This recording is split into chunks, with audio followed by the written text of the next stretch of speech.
Hello students, good morning all. My name is Kavita Vijay Shinde, and in this lecture we are going to continue our next point from mutation. So you have heard about mutation, right? In previous lecture of Mohite madam तुम्ही mutation different types of mutations शिकलेला आहे. So today we are going to continue our next part from mutation. So first we must have study what is mean by actually mutation. So mutation, what is the definition of mutation? It is a sudden change in a heritable character of an organism. म्हणजे ऑर्गॅनिझमच्या heritable कॅरेक्टरमध्ये sudden change होतो. That is result of an alteration in a sequence of nucleotides in the DNA is referred to as a mutation. So mutation कशामुळे होतं की sudden change एकतर naturally होऊ शकतं किंवा आपण आर्टिफिशियली पण करू शकतो. For example adding other nitrogen bases और अल्कायलेटिंग एजंट्स. पण म्युटेशन कशामुळे होतं जेव्हा DNAच्या सिक्वेन्समध्ये DNAच्या न्यूक्लिओटाइड सिक्वेन्समध्ये चेंज होतो किंवा म्हणजे ते उलटसुलट होतात तेव्हा it is referred to as a mutation, and the process of producing mutants is termed as a mutagenesis. आणि जी प्रोसेस आहे म्युटेशनची त्या प्रोसेसला म्हणायचं mutagenesis. And the agent responsible for this process or this process of mutagenesis are called mutagens. And depending upon nature of change, the mutations are of two types, as intragenic and intergenic. So this is all about mutation. So let's see the our actual point, spontaneous mutation. So spontaneous mutation काय आहे तर it is a mutation occur under natural conditions in absence of known mutagenic agents are called a spontaneous mutation. म्हणजे जे mutation natural कंडिशनमध्ये occur होत आहे without in absence of mutagenic agents. आता mutagenic agents मगाशी सांगितल्याप्रमाणे आपण अल्कायलेटिक एजंट्स और nitrogen base pairs like 2-amino-purine और 5-bromo-uracil आपण यूज करू शकतो to produce mutation in the DNA किंवा त्याच्या प्रेझेन्समुळे DNA मध्ये म्युटेशन होऊ शकतं. बट स्पॉन्टेनियस म्युटेशन हे असं म्युटेशन आहे की it occurs under natural condition. It does not require any mutagenic agents. So the frequency of spontaneous mutation is occurring is a very low.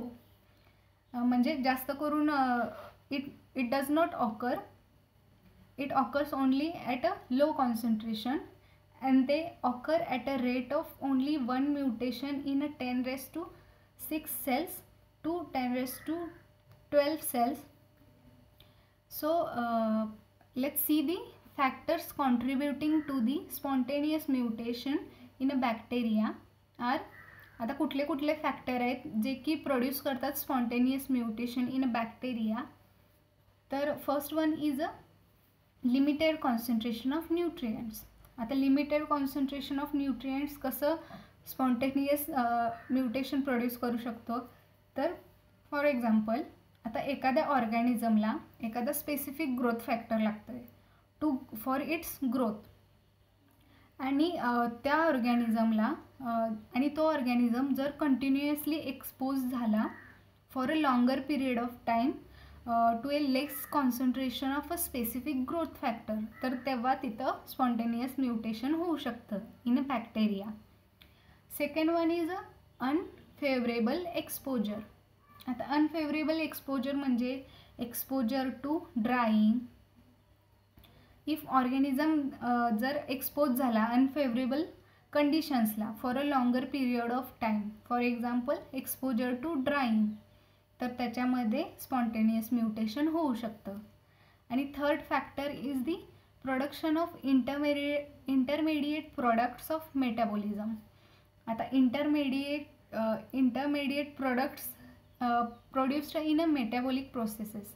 For example nucleic acid synthesis किंवा protein सिंथेसिसमध्ये जे intermediate products form होतात, they can also produce spontaneous mutation. For example, nitrous acid, production of nitrous acid, alkalis, aldehydes.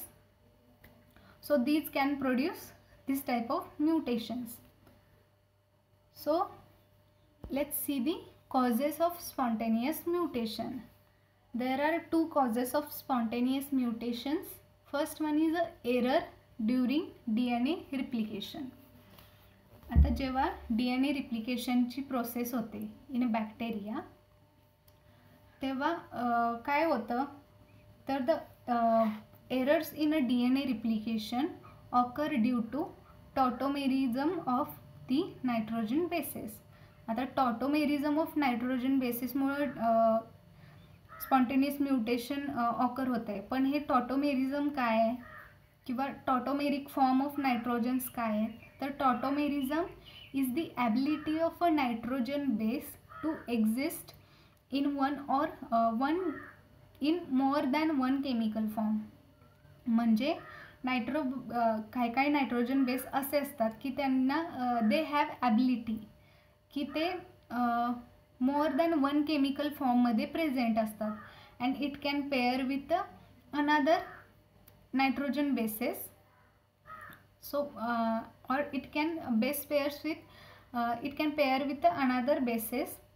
So for example त्यांनी एक example दिलंय, and some of the nitrogen bases exist in alternative forms with different base pairing properties. For example is the immuno form of adenine can pair with a cytosine instead of thymine. आता तुम्हाला जर nitrogen bases माहीत असतील, adenine guanine pyrimidine purine bases and thymine cytosine pyrimidine bases. आता adenine कायम pair होतो thiamine बरोबर आणि सायटोसिन कायम पेअर होतो गॉनिन बरोबर. ॲडेनिन, थायमिन, सायटोसिन, गॉनिन ह्यांचं कायम पेअरिंग होतं. आणि ॲडेनिन थायमिनमध्ये 2 बॉन्ड असतात आणि सायटोसिन आणि गॉनिनमध्ये 3 नायट्रोजन बॉन्ड असतात. सो ह्या टॉटोमेरिक फॉर्ममध्ये काय होतं और ड्युरिंग DNA रिप्लिकेशनमध्ये काय होतं तर जो इम्युनो फॉर्म आहे ॲडेनिनचा, हा पेअर होतो सायटोसिन बरोबर. जो की पेअर व्हायला पाहिजे थायमिन बरोबर, तो पेअर होतो सायटोसिन बरोबर.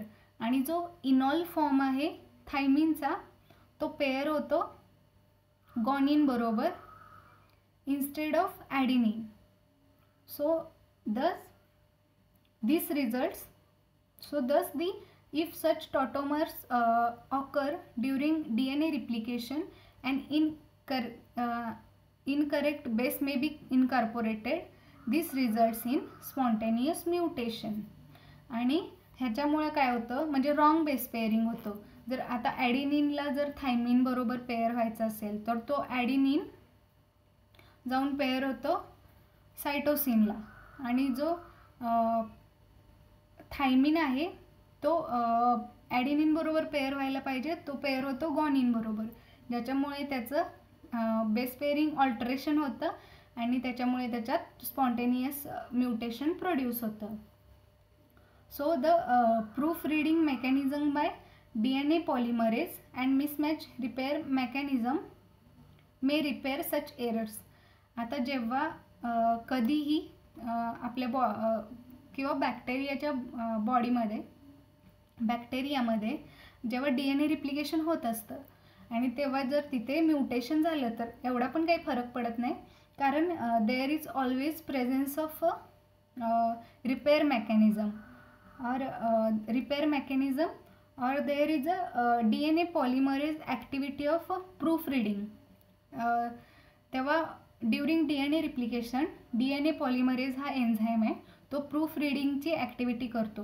त्याच्यामध्ये काय होतं की जे रॉंग बेस इनकॉर्पोरेट झालेत त्यांना ते म्हणजे त्यांना राईट बेस इनकॉर्पोरेट करतं किंवा ते बेसेस डिलीट केले जातात.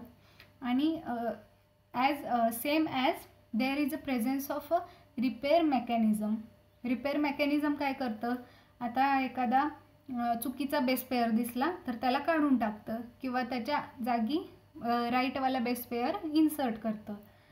तर हे स्पॉन्टेनियस म्युटेशन काही जास्त प्रमाणात it does not occur in a very high amount, it occur at a low concentration.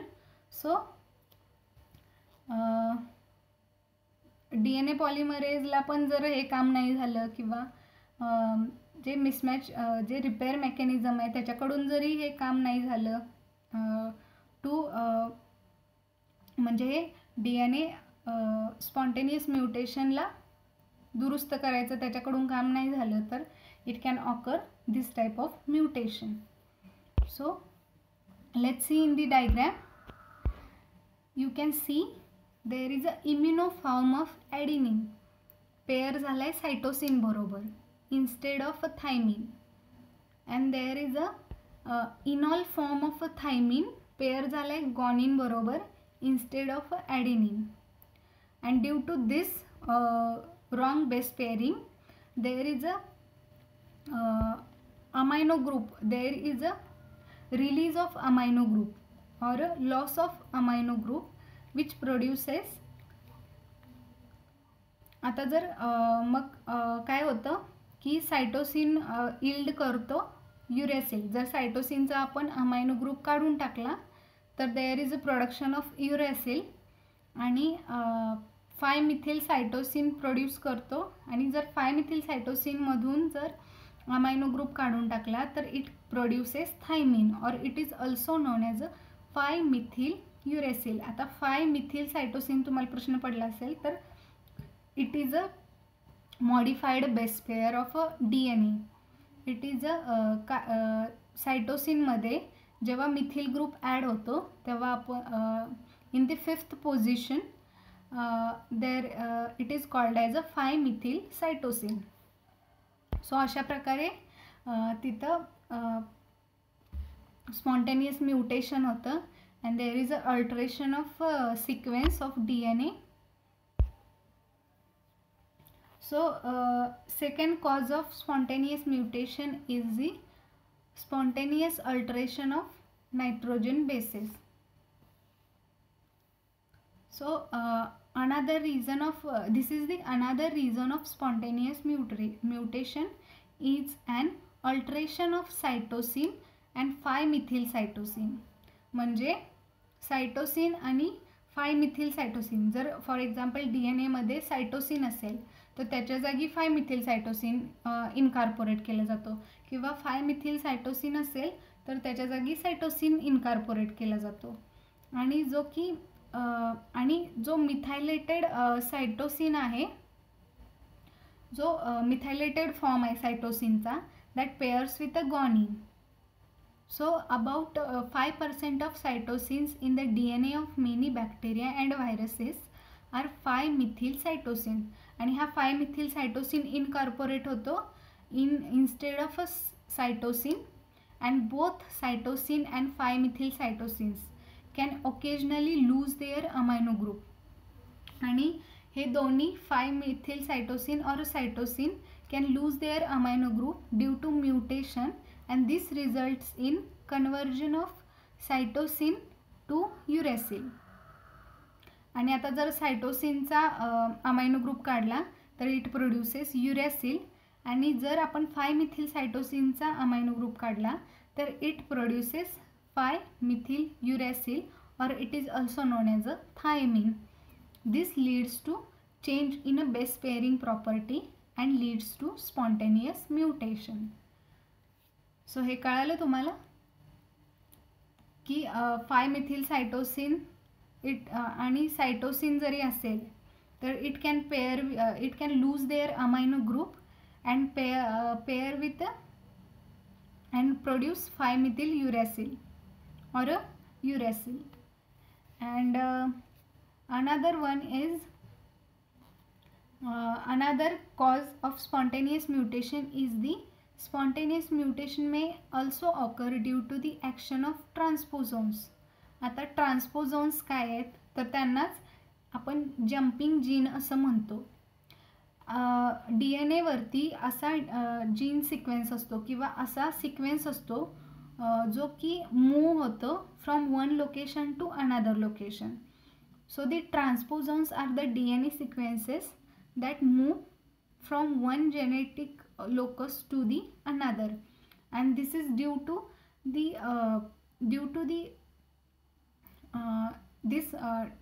this transfer of the DNA sequence from one location to another. It produces mutation by the inactivation of genes. आता जिथे तो incorporate झालाय तर तिथल्या त्या सिक्वेन्सला तो inactive करतो जेणेकरून की तो ते आपल्याला पाहिजे असलेले प्रोटीन सिंथेसाइज नाही करू शकत. त्यामुळे there is a inactivation of genes. So there is a production of a mutation और spontaneous mutation. So another cause of spontaneous mutation is the insertion or deletion of one or a few nucleotides in the DNA molecules also causes the spontaneous mutation. And there is a shift in reading frame. आता जर आता nucleotide सिक्वेन्समध्ये एक तर त्याचा म्हणजे एक ठराविक sequence असतो, एक स्पेसिफिक सिक्वेन्स असतो जे की म्हणजे कोडॉन अँटीकोडॉन ते बेस पेअरिंग त्यांचं झालेलं असतं. पण जर अचानक त्याच्यामधल्या बेस पेअर डिलीट झाले किंवा त्याच्यामध्ये अजून बेस पेअर और न्यूक्लियोटाइड इन्सर्ट केले तर त्याचं रीडिंग फ्रेम त्याची हलते. So there is a production of a spontaneous mutation. आणि ज्यामुळे की काय होतं आता तीन कोडॉनचं तीन कोडॉन एका प्रोटीनला कोड करतात. तर ही रीडिंग फ्रेम पुढे सरकते. जर इन्सर्ट झालं किंवा डिलीट झालं तर ही रीडिंग फ्रेम पुढे सरकते आणि there is a alteration of मग आता फॉर एक्झाम्पल एखादा कोडॉन एखादा प्रोटीनला कोड करत असेल आणि तिथं एखाद्या बेस पेअरचं इन्सर्शन और डिलिशन झालं तर इट कॅनॉट प्रोड्यूस और it cannot code for that protein. So there is a result in a spontaneous mutation. So these are all causes of spontaneous mutation. So in next lecture we'll see another types of or another causes of mutations. So here we are going to stop. This is all about spontaneous mutation. तर spontaneous mutation हा point इथं संपलेला आहे. So in next lecture we'll see the next point from mutation. Thank you.